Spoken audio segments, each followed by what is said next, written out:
Oi, gente. Acho que todo mundo já sabe do caos aqui em Salvador, mas parece que a internet resolveu responsabilizar o ACM Neto, que é o prefeito da cidade, e sem dúvida nenhuma é um dos responsáveis por essa situação de falta de planejamento na cidade de Salvador para lidar com esse problema. É claro que eu não quero aqui colocar toda a responsabilidade no prefeito, embora eu não tenha nenhuma simpatia pela sua ideologia, mas sem dúvida nenhuma é um responsável que existe e viralizou na internet essa ideia do ACM Neto. Isso estava no Twitter, tem vários memes na internet. Eu quero falar um pouco sobre isso e também falar sobre as declarações oficiais do prefeito sobre o que está acontecendo em Salvador. Vamos falar, né? Se você chegou agora, o canal é a Nova Máquina do Tempo. Eu sou André Teixeira Jacobina. Aqui tem a gente conversa sobre política, ciência e filosofia. Se você gosta do que a gente faz, tem links das nossas redes sociais, do nosso apoia-se no comentário fixado, além de todas aquelas outras coisas que a gente sempre pode fazer por quem a gente gosta aqui no YouTube, né? Bem, Salvador em alerta máximo por alagamentos, internet responsabiliza a ACM Neto, né? Vários memes, postagens, desabafo levaram o nome do prefeito nos assuntos mais comentados. Salvador está literalmente debaixo d'água após a tempestade que caiu na manhã dessa terça-feira, dia 26, né? São vários os transtornos em diversas regiões da cidade. Por conta disso, as iniciais do prefeito ACM Neto foram parar nos assuntos mais comentados em todo o Brasil. Grande parte das postagens responsabiliza o prefeito pelos transtornos. Até às 11 horas da manhã, a Defesa Civil de Salvador registrou 128 ocorrências. Foram 8 alagamentos de área, 42 alagamentos de imóveis, 7 ameaças de desabamento, 13 ameaças de deslizamento, 2 árvores caídas, 3 desabamentos de imóveis, 7 deslizamentos de muro, 4 desabamentos parciais, 40 deslizamentos de terra, 1 destelhamento de imóvel e 1 infiltração. As chuvas que caem na capital baiana devem permanecer até a próxima quinta-feira, em virtude de uma frente fria vinda da região sudeste, conforme informações da Codesal. A situação pode ocasionar alagamentos e possíveis deslizamentos de terra em toda a cidade, né? Essa foi uma reportagem da revista Fórum. E aí, pouco tempo depois, saiu a notícia da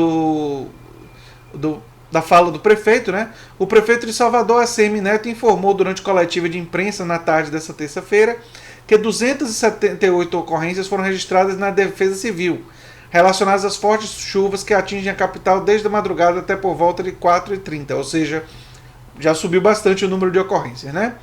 Bom registrar que nós tivemos um índice de 170 miligramas de chuva em 3 horas, sem dúvida um dos maiores dos últimos anos na cidade. Mesmo naquela chuva de 2015, inclusive que teve vítimas fatais, não registramos um acúmulo tão grande em 3 horas como aconteceu na manhã de hoje. Segundo o gestor, houve um pico de 258 mm de água registrado na região da Liberdade e São Caetano, localidades mais afetadas pelas chuvas. Eu autorizei, seguindo o protocolo já estabelecido na Codesal, o acionamento das sirenes em 10 das 11 regiões da cidade que são monitoradas pelo sistema de alerta, porque houve acúmulo de chuva que, segundo o protocolo, obrigava a prefeitura a acionar esse sistema. É por isso que eu disse no meu vídeo anterior, com várias imagens, logo no início do vídeo tem várias imagens, eu sugiro que vocês deem uma olhada, várias imagens e vídeos, né, do que está acontecendo na cidade de Salvador, que é uma situação, portanto, de calamidade pública. Ele aqui informou, né, o que é que está sendo feito, né, esse protocolo da Codesal, né, das sirenes, a monitoração do sistema de alerta, mas o grande problema, e aí é o que fica faltando da fala do ACM Neto, é reconhecer que a cidade de Salvador precisa de um planejamento urbano para lidar com esse tipo de problema. Deslizamento que geram vítimas fatais é uma coisa que eu me lembro da minha infância.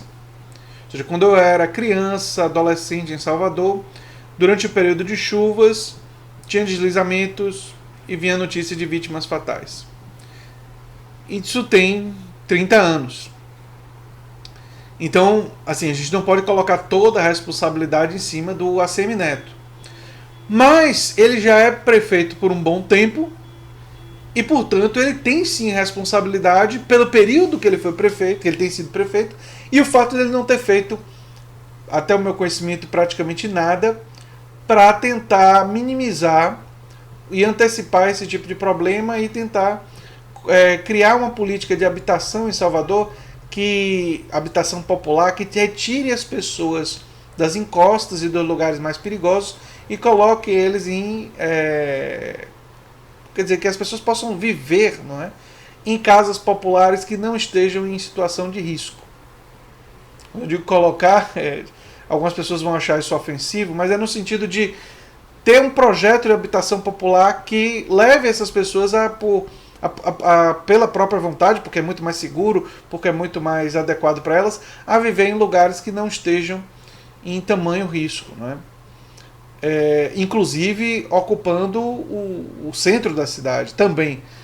O projeto de casas populares não deve ser para afastar as pessoas mais pobres do centro da cidade, como muitas vezes se faz. Não.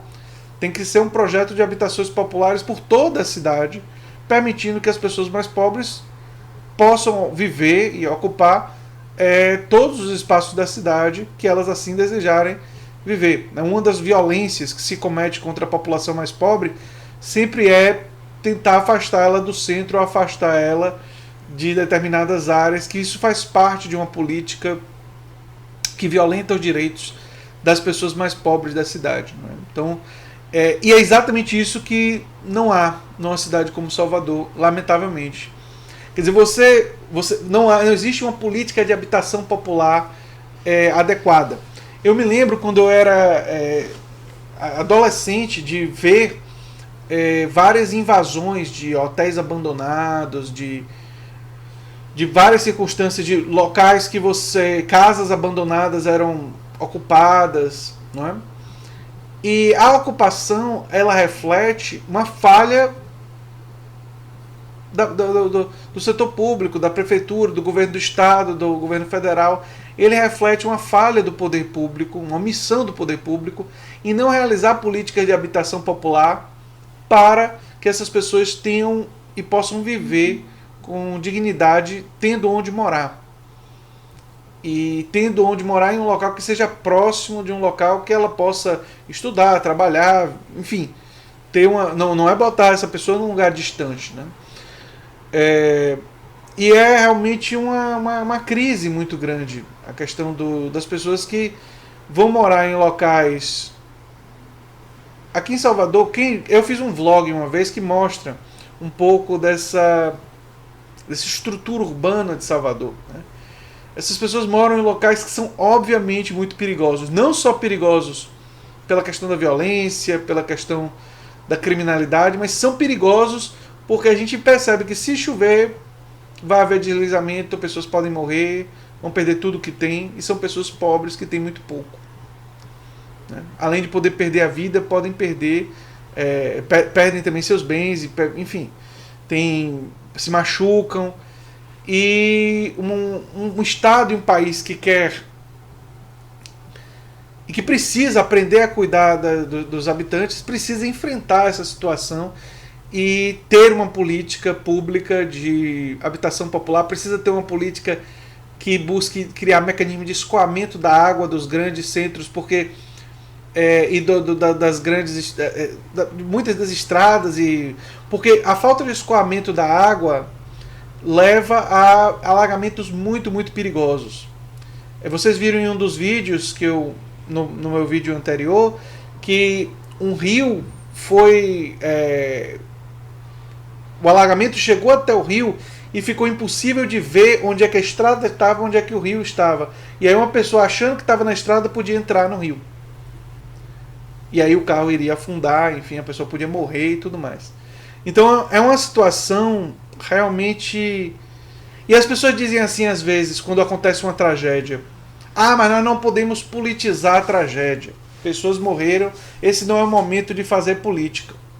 Eu tenho uma divergência radical com esse tipo de pensamento. É exatamente no momento da tragédia, quando a tensão das pessoas está em alta por causa da tragédia, que nós temos que politizar, não para acabar com a Semineto, ou com o governador X, ou com o prefeito Y, mas para apontar os erros e apontar as soluções que precisam ser realizadas para lidar com problemas de tamanha gravidade. Acho que isso é muito importante a gente dizer e nunca deixar para um outro momento, quando ninguém está prestando atenção, para discutir essas questões. Né? Esse é um equívoco muito grande do ponto de vista político, de achar que não podemos politizar, é uma tragédia. Não. Podemos politizar, sim, mas com responsabilidade, com coerência, com respeito às evidências e falando claramente sobre quais são os problemas e quais são possíveis soluções. Quando pessoas adultas tratam com seriedade, elas podem sim, devem sim, usar o momento da tragédia como um momento de galvanizar energias para uma transformação. E era isso que eu tinha para dizer sobre esse episódio. Se você gosta do que eu faço aqui no canal, se inscreva, dê um like, compartilhe e sempre divulgue o nosso material. Um abração e até o próximo vídeo. Tchau, tchau.